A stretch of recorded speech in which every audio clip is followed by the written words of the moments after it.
Hey, this is Tony Boss Bolin coming to you from the Lincoln Addict Podcast. Steadily it rises. Hey, it's ODB. Welcome to Lincoln Addict Podcast. If you're listening via a podcast app, thank you. Just know that you're going to get an enhanced experience if you check us out on YouTube. If you're on YouTube now, thank you so much for watching. Please, I know this is a little bit longer of a video, but please watch to the end and let me know what you think. I put a lot of time into this one. And speaking of this one, in this episode, we're going to talk about the history of Ford's Magic Skway that appeared at the 64-65 World's Fair. And one thing that's important to me, as you would imagine on Lincoln Addict Podcast, is the tie-ins to Lincoln Continentals.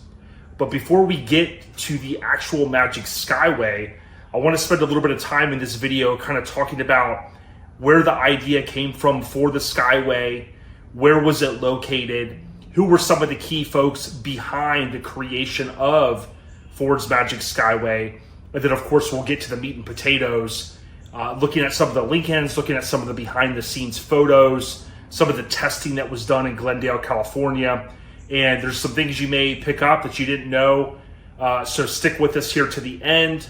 Leave a thumbs up, leave a comment, and if you're not already subscribed to the podcast or the channel, please do so. Let's jump into Ford's Magic Skway. All right, so as I mentioned at the top there, again, Lincoln Addict here. We're going to go into an episode that I've been wanting to do for a while. I'm super excited about it, and we're going to talk about Ford's Magic Skway. The main reason I've been wanting to do this topic is it was just 60 years ago in April of 64 that the Magic Skway opened to the public. We'll talk about some of the pre-public opening festivities that went down, and we'll talk about a lot more. And it's primarily because the fact that the Lincoln Continentals were tied into the overall plan, being that it was a Ford sponsored project. So we'll talk more about that. I want to thank our title sponsors, Devious Customs. I often tell you, if you're looking for Lincoln parts, whether it's a resto mod or something maybe even more along the lines of what a purist is doing, go to deviouscustoms.com and go under Shop Lincolns. You're going to see that he makes a lot of different products, and some of the products might appeal to you, like the window switches. If you've got window switches that can't be rebuilt, or maybe you want to kind of modernize a little bit, certainly check out deviouscustoms.com. Air suspension, that's what I run on my 64, which I love. In addition, my favorite wheel company of all time is Colorado Custom Wheels. You can go to Colorado Custom with no S.com, and you could go under the premium wheels and check out their Lincoln replica wheels. They're the only ones out there that are manufacturing these billet-style wheels that look exactly like the wheel covers, also known as the hubcaps. If you want to do custom engraving or the floating centers, as they're often referred to as, hit up Michael and team. You can email them right from the website, coloradocustom.com. Now, on this episode, I'm not going to go into the normal banter, if you will, at the beginning, where I cover some of the different Lincoln Life updates. However, I do have one breaking news item. And Kelly McClure at Lincoln Mercury Old Parts Store, she has been posting updates via social media with some of the upcoming changes and the strategy change. So if you're looking to get parts, maybe too late by the time you hear this, but certainly check them out. Don't really know what the overall plan is for Kelly and team, but she released a very clear video that helped to explain some of those upcoming changes. So I think that is, a little bit of insight to where their mindset is. But also the big piece of that too was that she announced John Cashman is back. So John also made an Instagram post, The Lincoln Man on Instagram. Recently, I got a chance to link up with him when he was over at Kelly's, the Lincoln Mercury Old Parts Store. And I had dinner with him one night. He drove back across the country, and his first stop after arriving back in California, I think, was Jay Leno's. And in that post, The Lincoln Man on Instagram is when he kind of broke the news to everyone that, hey, I'm back in the catbird seat. And then, of course, we had kind of caught a little bit of wind that was coming. And on top of that, Kelly also released a video that was kind of the breaking news that John Cashman, again, is back in the catbird seat. If you need service on your Windows or top, and you're not in a place where someone would come and normally service that, or there's no one around you, hit him up. I'll have him on again very soon and hopefully talk about some of the strategy that he's going to have. I do believe he's going to travel some. My guess is not as much as he used to, where he used to gallivant across the country. Now he'll have a home base, my understanding. I don't want to speak for him, but based upon conversations that I've had with them, so we're very, very excited about that. Now we're getting ready to jump in now to the main topic. I want to thank Nick Griot at Griot's Garage. We've had Nick on in the past, and I highly suggest if you need cleaning products for your ride, go to Griot's, Griots garage.com. You can also find Griot's Garage products in your local parts store or big box retailer, if you will. I want to thank Steel Rubber and the team there. Family-owned business, STEELE rubber.com. Hit them up for all of your weather stripping needs. You may have heard of other products in the industry, but in my mind, there's only one, and that's Steel Rubber. Make sure you are sealed with steel. Lastly, I want to thank AccuAir for the continued support here and over at our Lifestyle Podcast, which is the truck podcast that I produce. Get a chance to link up with these guys at a lot of different events throughout the country, so I can't thank them enough. I have AccuAir on my car. It allows for me to start the car. The car airs up to the preset level height, if you will, that I have set. You can adjust it on the fly. AccuAir, accuair.com for more information if you want to add air suspension to your car. This makes it a plug-and-play style application where it's super simple. You turn the key, the car raises, and you take off. So it's awesome stuff. Now, with that being said, let's jump into our main topic today. Now, I will say, if you are listening via a podcast app, thank you. Many of you consume the content of this podcast via Spotify, Apple Podcasts, Pandora, so many different channels out there. I will tell you this, though. The experience will be enhanced if you watch this through YouTube, because this video, not only am I doing a video podcast, but what's going to accompany this audio is basically helping to tell the story of Ford's Magic Skyway. So I'll be sharing some retro clips. I'll, of course, be sharing some audio from former President JFK, and those type of things will be further enhanced. So certainly I appreciate if you finish the podcast here audio, on the audio side, but if you can go back, watch it all the way through on YouTube, that helps me. Also know that if you stick with me to the end, I think you'll be pleasantly surprised at some of the content that I share here. Very passionate about this stuff, and I want to help tell the story of this. I get a lot of motivation from different channels that I watch. Nothing related specifically to Lincoln's, different theme park channels, Defunctland, and some of those out there. It's just been a cool thing to witness some of the content that people put together, even the video game historian and the Knight Rider historians as well. So they do such a great job of curating information. And if you know me, you know that's something that I really like to do. Now, most of this is going to be me kind of talking through some of these slides, but again, I am going to bake in some historical footage throughout, if you will. And I think the big thing that I want to do is help tell the story of Ford's Magic Skyway. But before we get to that, we have to talk a little bit about what is the 64 World's Fair, how did that come about, and then we'll, of course, get to the meat and potatoes, which, again, is Ford's Magic Skyway. I will tell you this, a lot of the content in here, you can go out there and you can search the internet for Ford's Magic Skyway or 64 World's Fair, and you can find some of this. It is very tough to really bring it all together, so I did take my time. I know some of you, probably including myself, want me to produce more of these podcast episodes, but understand that it does take time, and I want to put out a quality product. So without further ado, I also want to give a huge shout out to Lincoln Land. You see here on this slide, shout out to Lincoln Land, our family there.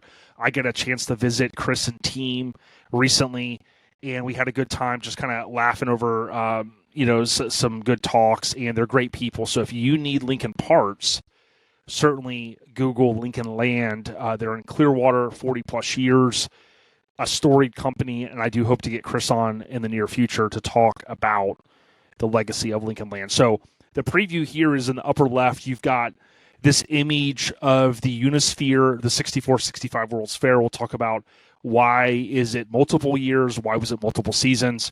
The lower left is some of the testing that took place in California for the Skyway. The lower right is one of the drawings, renderings, if you will, of the Magic Skyway. You see the invisible tunnels there, which we'll talk about. And then one of my favorite photos, and again, it's hard to find photos specifically with Lincolns in them related to the Skyway. This is entering one of the clear tunnels, if you will. I said invisible a moment ago, but you know what I mean. And you can see here a 64 Lincoln Continental. We can see from the trim on the deck lid. And there is the bumper cover. Someone has chimed in the past, and they said that was used because sometimes these cars would bump into each other. I don't know how true that is, but certainly we can see the bumper ends are still on there. And we've got almost like a roll pan type piece of sheet metal, aluminum, stainless, something that's covering the main bumper section there. So rest assured, we've got a lot to talk about. So the overview, basically hailing itself as a, quote, universal and international exposition, the fair's theme was peace through understanding, dedicated to man's achievement of a sinking globe in an expanding universe. American companies dominated the exposition as exhibitors. The theme was symbolized by a 12-story high stainless steel model of the Earth called, as I mentioned, the Unisphere, built on the foundation of the Perisphere from the 1939 World's Fair. The fair ran for 2 6-month seasons, April 22nd to October 18th of 64, and again, one-day difference, April 21st through October 17th of 65.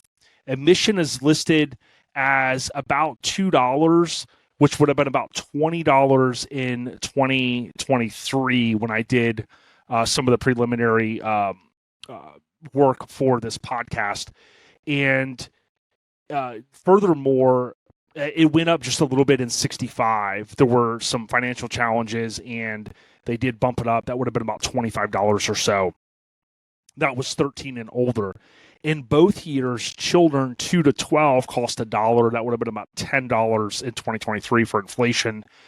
But there was a specific day of the week that I think children were only 25 cents, and I think it was like Tuesday or something like that midweek.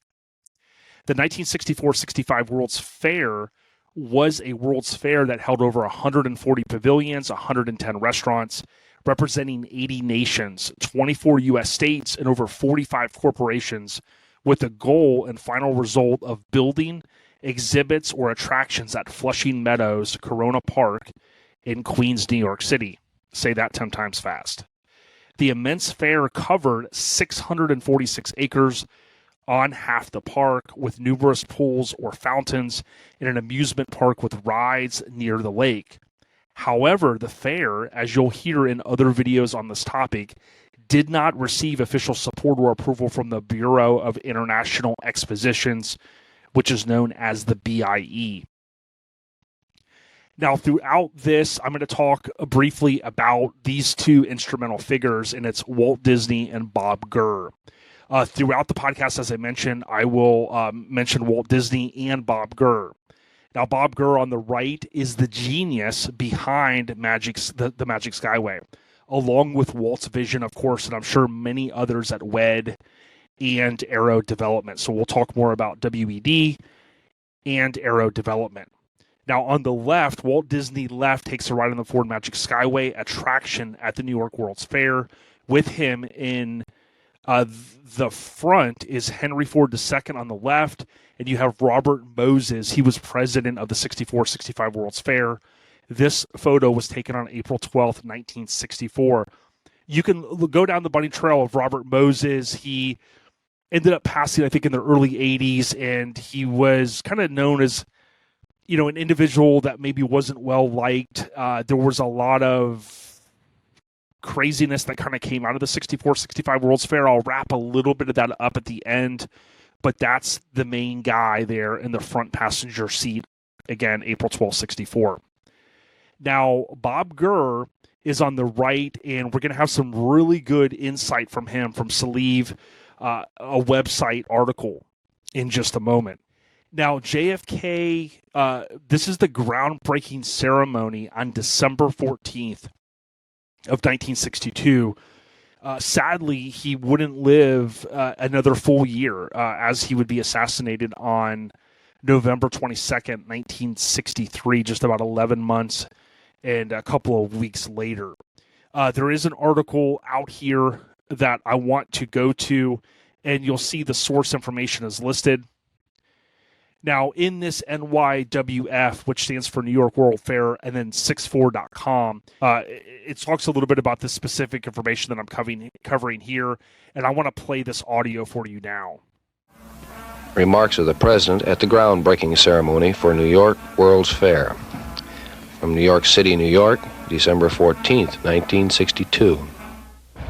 Mr. Mayor, Mr. Winston, Mr. Moses, Mr. Skway, gentlemen, I want to express my great appreciation to all those of you who've been connected with this fair. With Mr. Moses, who's been working so hard to make it a reality, Mr. Winston, who's been working on the American exhibit, the mayor, who's given it his close sponsorship since it began, and all of you, particularly those of you who are building it. This is going to be a chance for us in 1964 to show 75 million people, not only our countrymen here in the United States, but people from all over the world, what kind of a people we are, and what kind of a country we have, what the land is like, and what we've done with the land, what our people are like, and what we've done with our people, and what's gone in the past, and what's coming in the future. That's what a World Fair should be about. And the theme of this World Fair, peace through understanding, is most appropriate in these years of the 60s. I want the people of the world to visit this fair and all the various exhibits of our American industrial companies and the foreign companies who are most welcome, and to come to the American exhibit, the exhibit of the United States, and see what we've accomplished through a system of freedom. So we begin today with this ceremony. We'll begin again in April of 1964. And we'll show what we've done in the past, and even more important, what America is going to be in the future. Thank you.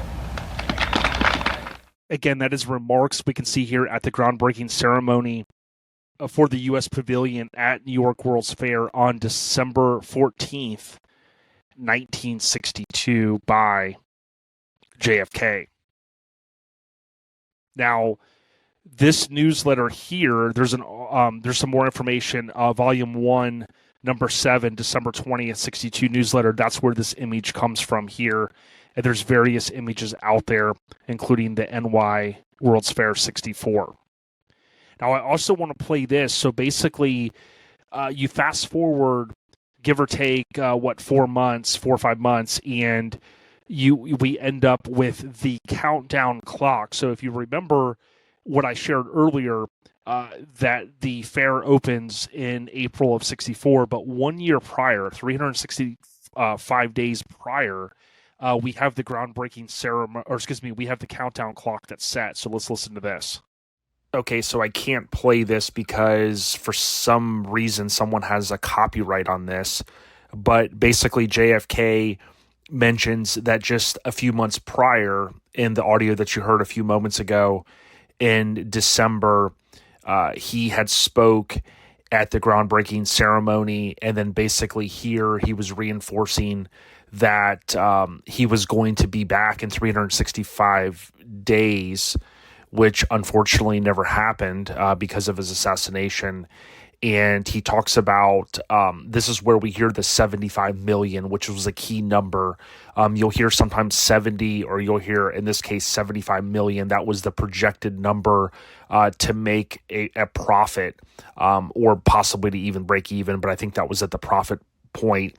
JFK also thanks the folks for basically pulling this all together and their efforts.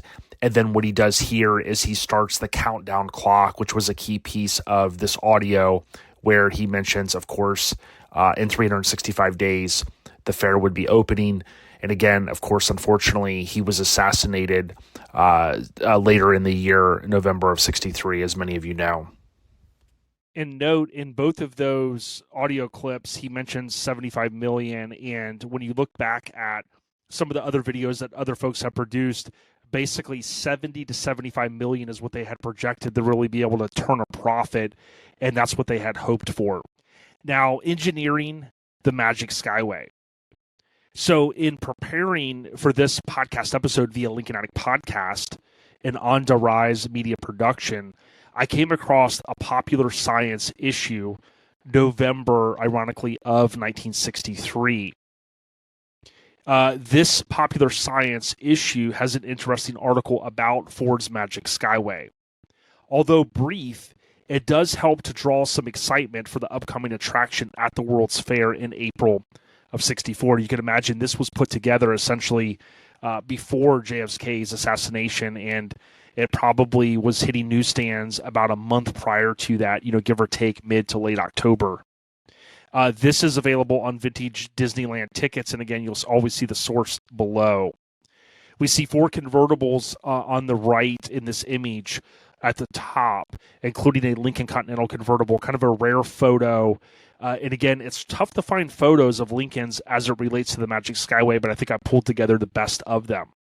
This is at WED Enterprises in Glendale, California. We also see the drive wheel system developed for this attraction, as well as the model for the Ford Pavilion. So we see the drive wheel here. This is kind of a revolutionary system that we'll hit upon in a moment that helps to basically propel this ride, if you will. And it is used, of course, on other attractions. And then on the right, we have a scale model of the Ford Magic Skyway, which is a key thing.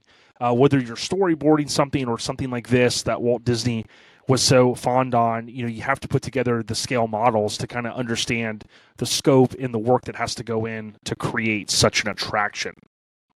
Now, the Sleeve article goes on to say Gurr's reputation. So we're talking about Bob Gurr and, of course, the Magic Skyway as a design genius began when he helped create the miniature Autopia car ride in Disneyland in the mid-1950s. It blossomed in the late 50s when he played a huge role in developing a monorail, a submarine voyage, and the Matterhorn mountain bobsled ride, managing to finish all 3 so that they all debuted on time June 14th, 1959 in Disneyland. But Bob Gurr would gain legendary status for his work at the 64-65 World's Fair, in particular his contributions to the Ford Magic Skyway attraction and the rapid development of audio animatronics in General Electric's Carousel of Progress, and great moments with Mr. Lincoln in the Illinois State Pavilion. If you take a close look at the Matterhorn, Gurr explains, it has little rotating drive wheels at the crest of the hills. And this was a new invention by Aero Development, which meant if the roller coaster car was going a little bit too slow at the top of the hill, these rotating wheels would boost the car ahead. Or if the car was going too fast, it would slow down, and that's why we call it a booster brake. You wanted the roller coaster car never to stop at the top of the hill. Now, furthermore, Bob Gurr goes on to say Walt was in a conversation in Detroit talking to Henry Ford II and discussing how we're going to move people through a show, and we're going to use cars like the Ford Motor Company did in the 1940 World's Fair, where they drove people. And Walt tells Henry Ford, quote, well, we'll just automate it. we'll just have the cars automatically run. And Henry Ford says, how are you going to do it? And Walt says, quote, oh, well, we'll do it with the booster brake system we have on the Matterhorn. Quote, Ford doesn't know what he was talking about. And then Walt comes back here and says, okay, Bobby, you're going to work on the Ford ride. I told them you're going to use the booster brake, so get started, end quote. The Ford Magic Skyway consists of actual Ford vehicles that we'll talk about moving along at a steady pace on a continuous track throughout a time-traveling attraction that took guests from the Jurassic period to a glimpse into the future. Featured during the journey were a variety of audio animatronic figures, ranging from cavemen to huge, menacing-looking dinosaurs. Passengers in a new Ford automobile look at one of the many dioramas inside the Ford Magic Skyway. Now, according to Gurr, the booster brake system was a logical way to go. Quote, Ford immediately started working with us, he said. Their plant engineering department, a bunch of really nice guys, they toured me all over Detroit showing me the assembly lines. They started designing a system in parallel to ours, and after a while, it turned out that their thing didn't have a ghost of a chance of working. They had to sort of swallow their pride and say, well, there's some guy who's not a licensed engineer, and he works in a movie studio somewhere in the West, and he's going to make these cars move. I designed the entire system. Visualize this. You're a Ford engineer, and you're in charge of moving vehicles in an assembly line, and now you're told there's some movie studio going to move your cars in their show. As it turns out, Ford helped us a great deal, even though I don't think they ever trusted that we knew what we were doing. But when we installed the system, the first time we turned it on, it worked, to their great amazement. It was very funny. When we turned the machine on in the Ford Pavilion, I ran it for 3 or 4 minutes, and when we turned it off, I heard all this screaming and yelling and thought, oh my goodness, what happened? It turned out that these were the Ford people that were yelling in joyous happiness that this sucker works. Now, I want to give a shout out to Aero Development and its founder, Ed Morgan. There's more information in the Aero Development, just how it sounds, Facebook group. I think it's Aero Development CO.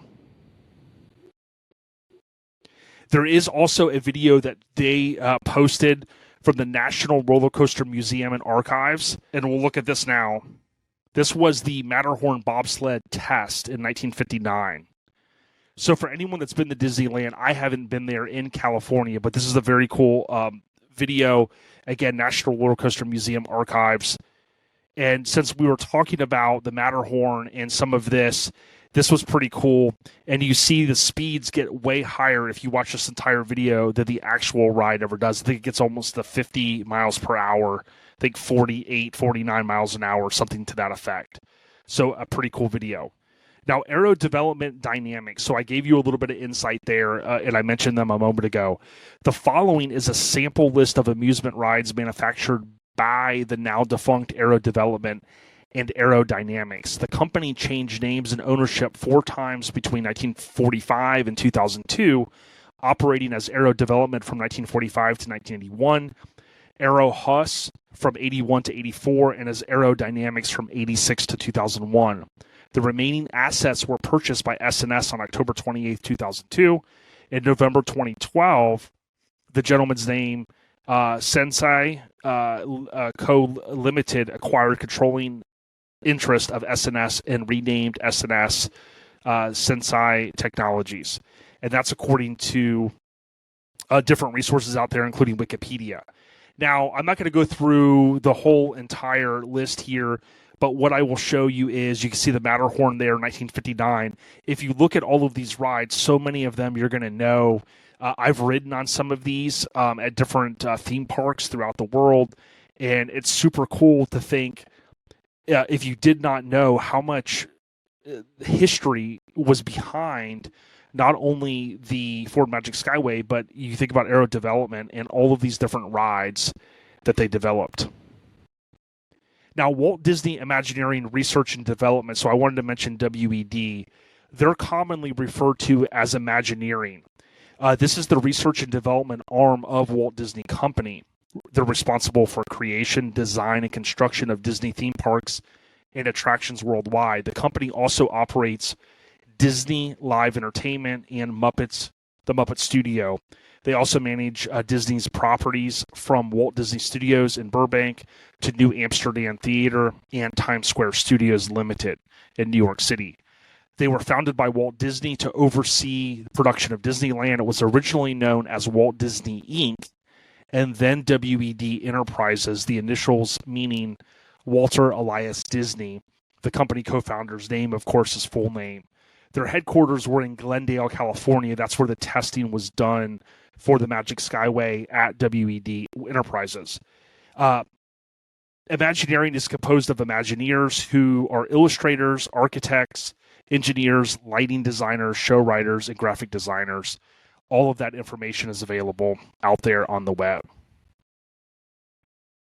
Now, as we move forward with the story on the Ford Magic Skyway, we've got to talk about the location. So, as mentioned, the 64-65 World's Fair was at Flushing Meadows, Corona Park in Queens, New York City. That's a mouthful to me. When I would see the photos and the trees and things like that, I would never really think New York City. But when you think about it and you see this angle that's on the right, you see the Unisphere there, but you see the bustling city behind it from that angle. Now, if we take a look at how it looks currently, you could, of course, go out there. This park still exists. And if you go on Google Maps and you type in Flushing Meadows, Corona Park, this is a place I want to one day visit. Some of the remnants are still there, and you can see the Unisphere here. There are some items such as this that was constructed for the World's Fair. And there's a lot more story out there in different videos if you want to learn more about it in terms of why this location was selected, what it was before it became this particular property that we're looking at, and so on and so forth. The Rotunda. So the Ford Wonder Rotunda in the Magic Skyway, if we look at the concept here, very similar to what we saw earlier in the magazine article, basically this is the concept. Here we see Walt, and I think that's Henry Ford II, looking at the concept. And then this is the reality. So this is on the left, the exterior of the Ford Magic Skyway ride at the 64-65 World's Fair. And then on the right, you see an aerial view of the Ford Motor Company Pavilion. And then this is the reality. The one thing I wanted to mention, the Rotunda, the Ford Rotunda, not to be confused with what we're talking about here, the Wonder Rotunda. To me, it's eerily similar. For those that do not know, the Rotunda burned down in November of '62. So there's a whole story out there. I plan to cover that in the future. But I know these buildings do not look exactly the same. I know you're probably thinking, hey, they don't look remotely the same. But to me, they kind of do. It's eerily similar. You've got the round structure, of course, and we'll learn a little bit more about the structure here in a moment. Now, there's some really cool videos and photos out there. There's a Gorillas Don't Blog that I found this and others on. And this is Welcome to the International Garden of the Wide World of Ford. These are some super cool images from that same blog. Looking across Grand Central Parkway, we see an awesome view of the Ford Pavilion. The vast rotunda is surrounded by 64 100-foot pylons resembling some strange alien skeleton. In the curving hamster habitrail, several of the converted late-model Fords glide smoothly toward what I believe is the end of the Magic Skyway ride. Most of you have already are already aware that the ride system became the basis for Disneyland's People Mover. So this is a direct quote from that site. And if you did not know, that's my understanding as well, that this ride basically was the preface for what we know as the People Mover. What's interesting here is you can see all the old cars. Of course, they weren't old in this time. This looks like a Cadillac, ironically. But it puts it in perspective because I had never seen images from this angle. And that kind of shows you how close it was to the main freeway, or interstate, if you will. Concepts and illustrations. So Wheels Through Ages. These different illustrations I've been able to find, and they also tie directly into Lincoln's.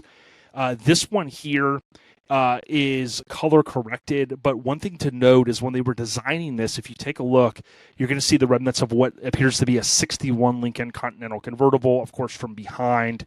And we can tell that from the different trim that's on the back of the car. This is a super cool one referred to as Space City.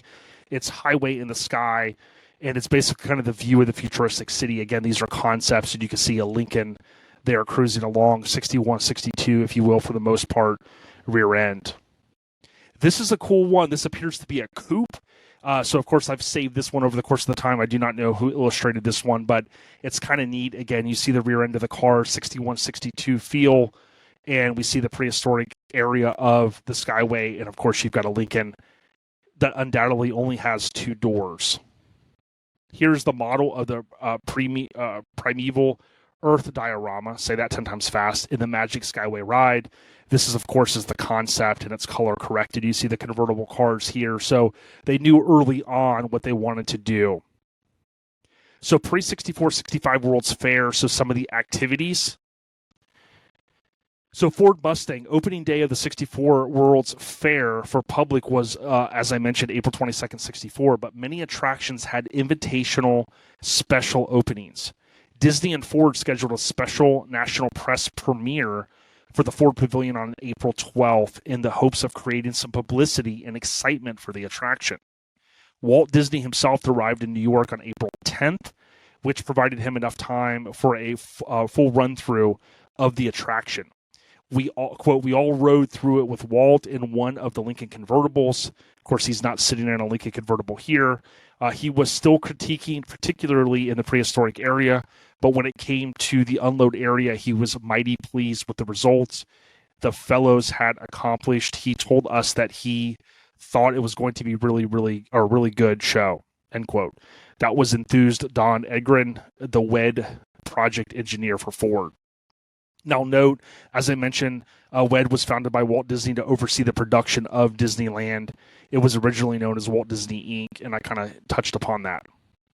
In this press photo, we can see, again, this is another press photo, probably right before the other photo was taken, or maybe the other one was first, and this was at the end of it, but this is in the unloading area.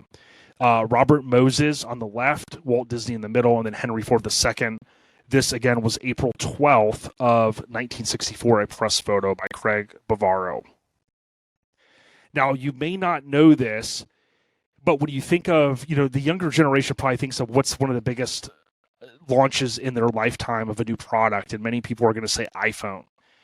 Well, if you go back and you research, and some of this I'm going to touch upon, Mustang's launch was really just an awesome launch, and it probably was a very cool time to be alive. What you see here is an image from the World's Fair, and it all began with an inauspicious statement.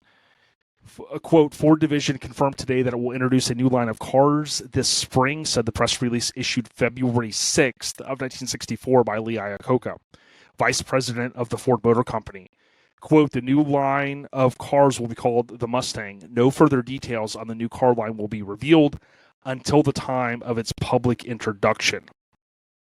Now, there's a video riding in a Mustang and the launch via Parks and Expos. It's an awesome video. Check it out in the link. What I'm going to do is briefly click over to this so you can see people getting in the Ford Mustang right here. And this is, of course, the pace. Very similar to an attraction that you probably have been on in your lifetime, where it's a slow-moving attraction where you're able to kind of get into the ride. There's one at Busch Gardens now that we ride, Cobra's Curse, very similar to that same pace. And, of course, here you've got 4 individuals in a new Ford Mustang, and they're cruising through. That's the tunnel, if you will. And then there's a few other things that they cut away to. And, again, I'll link to the Parks and Expos. They have an awesome video. Check it out. Now, Mustang's launch, what followed was one of the largest automotive product launches in history. This is available via Ford. Officially under development since 61, the Mustang was introduced through billboards, television specials, commercials, and most importantly, in-person contact. The Mustang's grand debut came on April 14, 64 for the press, and 3 days later on April 17th for the general public. The official unveiling took place at the largest exhibit at the New York World's Fair, the Ford Pavilion, also known as the Wonder Rotunda. At the fair, the Mustang was on display in and around the Wonder Rotunda, and visitors could ride in the all-new Mustang convertible on the Magic Skway ride. This ride was designed by Walt Disney and his staff to be a, quote, fantasy land of the past, present, and future, end quote. The convertible would take visitors through a near half-mile, 12-minute ride depicting millions of years on life. The almost 15 million visitors who took the ride were thus able to inspect the Mustang's interior and familiarize themselves with its many available options and accessories.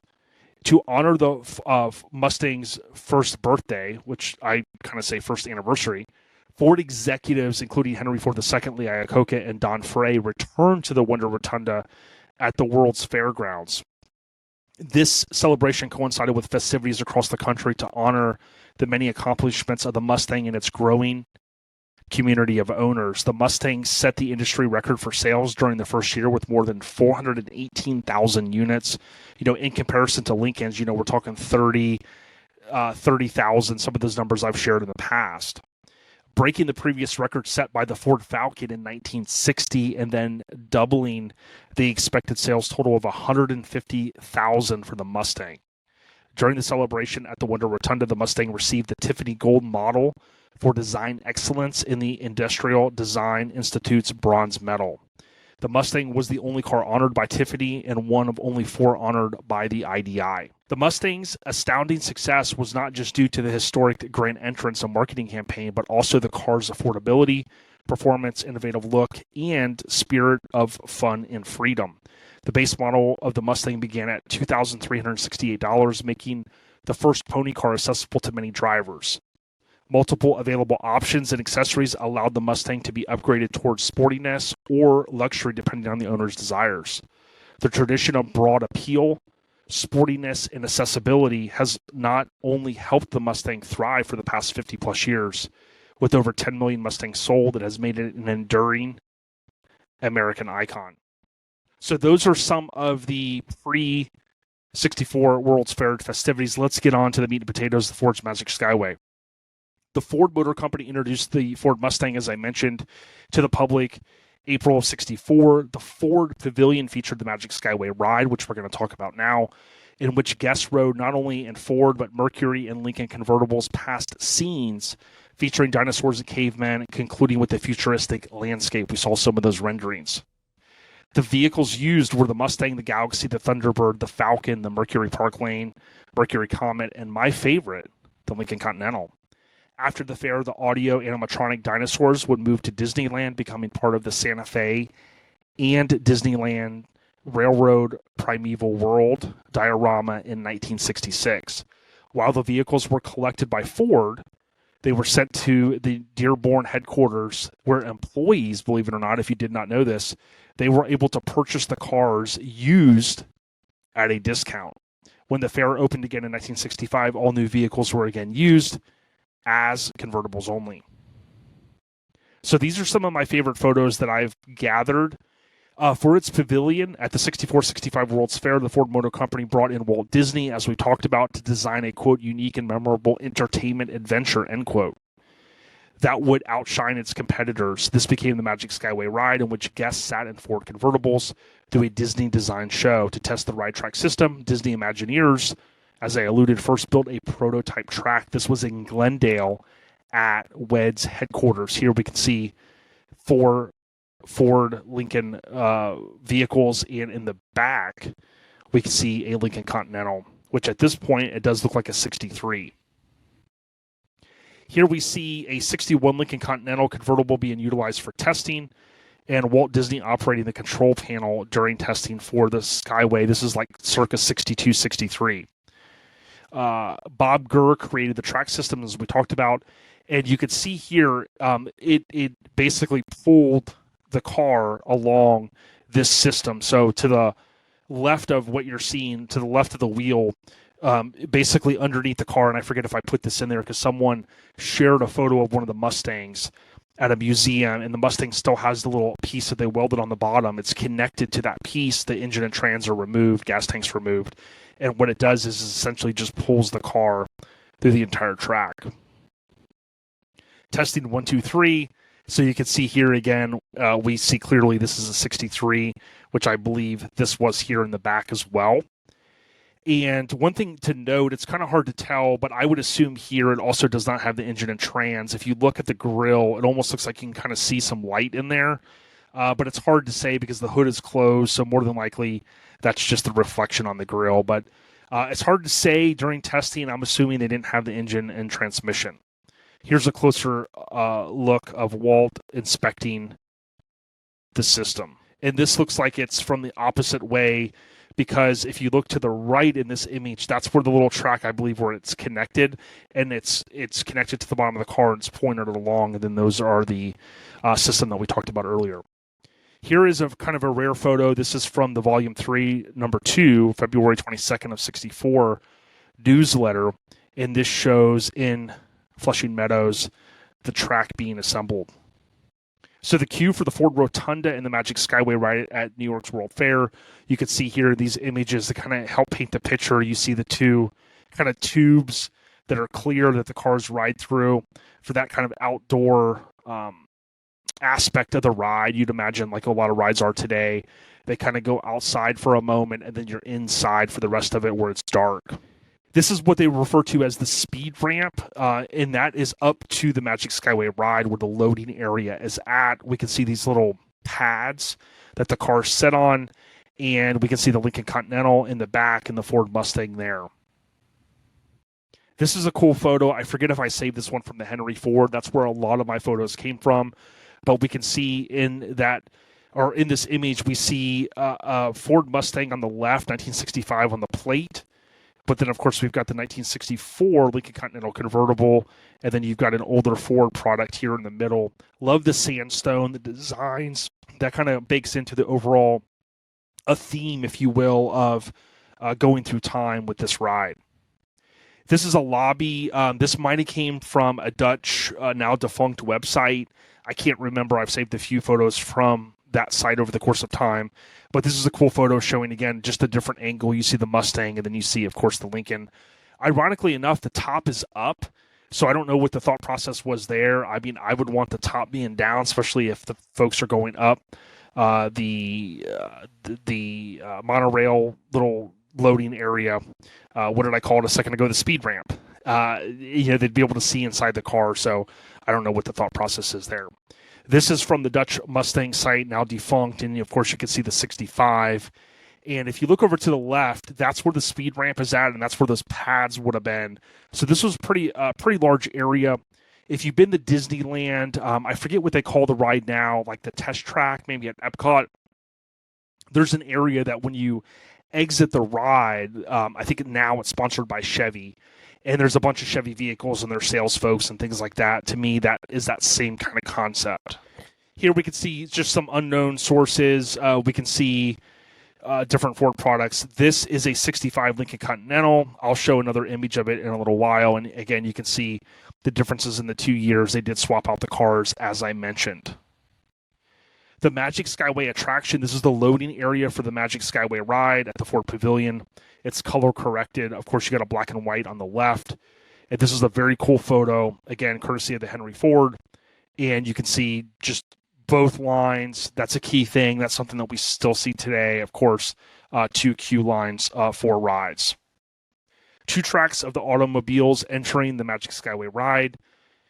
There's a bunch of photos out there, and you can go through a lot of them. It's hard to find them with Lincolns in this area. Here we can see a cool family, a cool photo of a family jumping in a car, getting ready to take off. That's the other cool thing. The little kids could get in the driver's seat and kind of feel like they were driving. Here's another one of the Ford Mustang, which were super popular. I wonder how many people may have said, hey, we want to ride in such and such car, or did they wait in a long line to ride again? Do you have any memories of riding this? Please let me know in the comments, especially if you're watching via YouTube. Here is the transparent tunnel. That's what I meant to say earlier. And this is the famous Lincoln photo, one of the only photos I have of a really good shot of it. And this isn't the most clear image that I have, but you can see here it says, welcome aboard Ford's Magic Skyway. No smoking. And this is reinforcing that the convertibles moved at evenly paced intervals through two parallel fixed tracks. Here we can see the ride began through a glass tunnel, affording a view of the fairgrounds. Kind of that future city was the whole concept, if you will, and we saw that concept drawing earlier. You see the Unisphere out there on the right. Here's another image, super cool one from a different angle. And this was one, I forget, there was, this is on the Henry Ford. There was someone that had won some smiling contest or something. This is all the ladies in a Mustang. You can imagine the excitement as we kind of talked about how cool it would have been. Jim Clark and Colin Chapman in a Ford Mustang. There's different images out there. This is a cool one that I found. Here's a good image. You can actually see how the car's attached in this little area, and it just pulls it the entire way. Jackie Robinson and Sons in a Ford convertible. Primeval world scene of the Magic Skyway ride. You can see the old school cars, very much like the concept. And of course, you got the dinosaurs long before Jurassic Park. Here is Space City scene on the Magic Skyway. So although I kind of mentioned, with the glass tunnels, this was more of the Space City part of the ride. Pre-opening color image showcasing the caveman area. You can see all the cars. And again, very much how you experience a ride today. You sit in these little cars or these little carts, if you will, and it kind of pulls you along. This is 60 years ago. Space City, I think I showed that one. I might be going backwards here.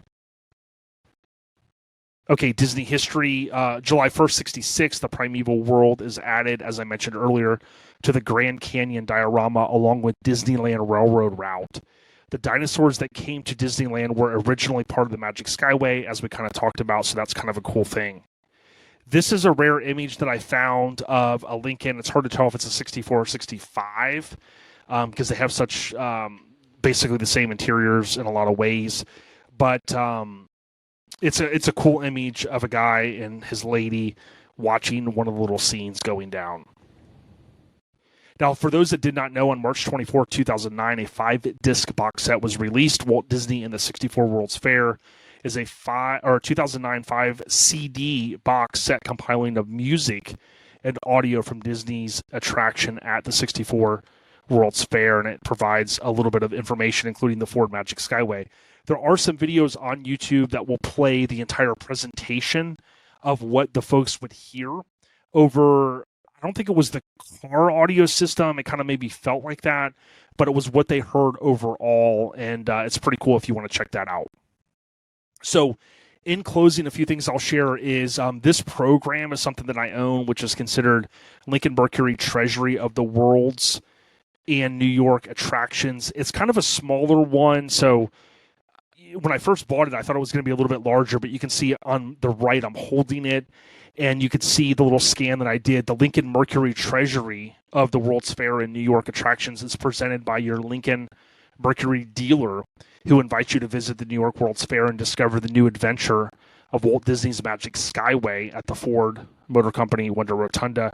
Here you can see in this image, the reason why I shared it is it looks like there's a Lincoln back here, a couple Lincolns, possibly those two, but this right here in the foreground, you can kind of see more of a 63, 64 look. That's why I had to have it. Also, the Continental magazine, this is a February, March of 1964. They have the greatest World's Fair ever on page 1, and then you had this same little image. They showed the Wonder Rotunda. So a little bit of a write-up, of course, as you would imagine, for the tie-in. In addition, this is something in my collection. This was the actual 65 that I showed earlier, Continental on display. Of course, that would have been April to October of 65, that second season. This was made by Federal Paperboard Company, and after I had purchased it, years later, I had noticed where it actually mentioned this was the car at the World's Fair. So I want to wrap this up. Numbers and reception. The 64-65 World's Fair featured more than 140 pavilions, 110 restaurants, and some 45 corporate exhibits. It attracted more than 51 million visitors. Of course, that was way less than you heard JFK, rest in peace, say at 70 to 75 million. It spanned 646 acres in Flushing Meadows Park in Queens, New York. The event was considered a pinnacle of mid-20th century American culture and technology, as you would imagine. The fair is noted as a showcase of the mid-20th century American culture and technology. And you think about the space age, the Vista of Promise, basically was all presented there. More than 51 million people attended the fair, though fewer than the 70, and I think we heard JFK say 75 million anticipated. It, like its 1939 predecessor, the 64 World's Fair lost money. It was unable to repay its financial backers their investment, and it became embroiled, as I kind of alluded to at the beginning, in legal disputes with its creditors until 1970, when the books were finally closed. Here's an aerial view, as I mentioned earlier, of some of the remaining structures. This was a photo back 20 years ago, though. Flushing Meadows, 2004. You can see the ruins of the Unisphere as well as the pavilion. Just like the New York Second World's Fair, the 39, technically 40, because they had two seasons. The first was held in 1853 to 54. The event failed to be certified by the BIE, as I mentioned earlier. Its rules stating that only one expedition be allowed per country every 10 years. Seattle had just hosted one in 62. That's where we get the Space Needle from. And that rent could not be charged to exhibitors, something the fair organizers felt was necessary to turn a profit. Going back to Moses wanting to be kind of the shrewd businessman that he was, in my opinion. The event ran for two separate 6-month periods, as we alluded, over 2 years, another violation of the BIE, which states an official World's Fair can only last 6 months total. Robert Moses, put in charge of the 65 World's Fair by its organizers, flew to the BIE headquarters in Paris to state New York City's case at the time. Unaccustomed to being told no, Moses then burned any proverbial bridges left with the BIE, expressing his disdain for the organization to the press. The feeling was mutual. After Moses' comments, the BIE officially requested that all member nations not participate in the fair. The USSR, most of Europe, and even Canada declined to participate as a result, the organizers then turning to tourism organizations to help fill the gap. One of the nations that did participate, Indonesia, ended up having its pavilion seized, shut down, and barricaded after the country removed itself from the United Nations in the middle of strained international relations. Moses was not only spokesman of the fair, but a financial stakeholder of sorts as well. Flushing Meadows, Corona Park, the site of the fair, was one of Moses's many urban renewal projects in the 1930s, converting it from a tidal marsh and a garbage dump into a massive public park. Moses hoped the 65 event would bring the revenue necessary to finish his vision for the park, but at the end of the first session, the fair was on the verge of bankruptcy, with its organizers using the 1965 advanced sales to help pay off the first year. Despite the financial troubles, the fair still managed to last the full 65 run. Unhealthy bottom lines and a lack of international support or certification aside, the event was still pretty awesome. With time, it has become a time capsule of sorts for the 1960s, giving an incredible look back to what a future-loving corporate America thought its customers would love and what the country thought it would one day become. As for getting into the futuristic fair, though, New York City still wanted you to arrive by good old-fashioned subway. Ultimately, the IBM Pavilion was the second most popular stop at the fair after the Futurama exhibit from General Motors Corp. IBM, however, per Wikipedia, that was per IBM. However, per Wikipedia, Ford Motor Company presented Ford's Magic Skway, a WED Imagineering design pavilion, which was the second most popular exhibit at the fair. Featured 354, 64, and 65 Ford Mercury Lincoln convertible vehicles with the engines, transmissions, and gas tanks removed, including the all-new Mustang and an early prototype of what became the People Mover ride system. So, each slide is credited. I want to thank Big Fancy Car as well, who really pulled together some great information in the past, so I really appreciate it.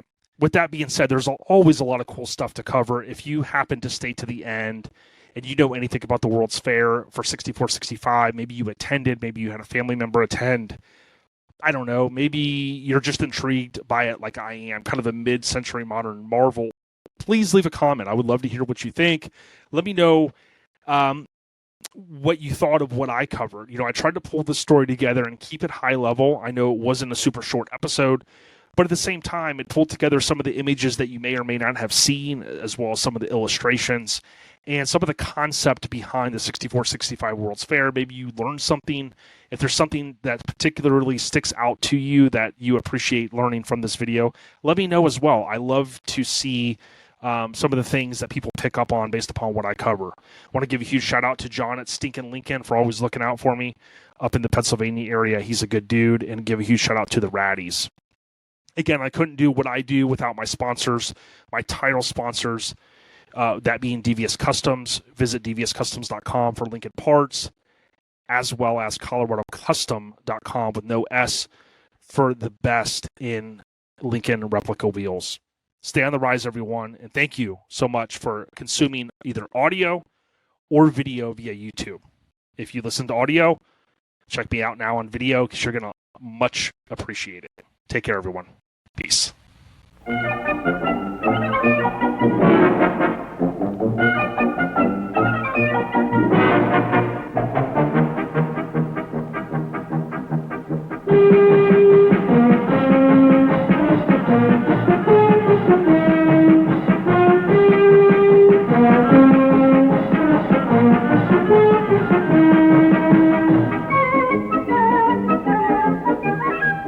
This is the New York World's Fair at the midpoint of the 60s. From the day its gates opened, people were drawn to it from every state and city in America.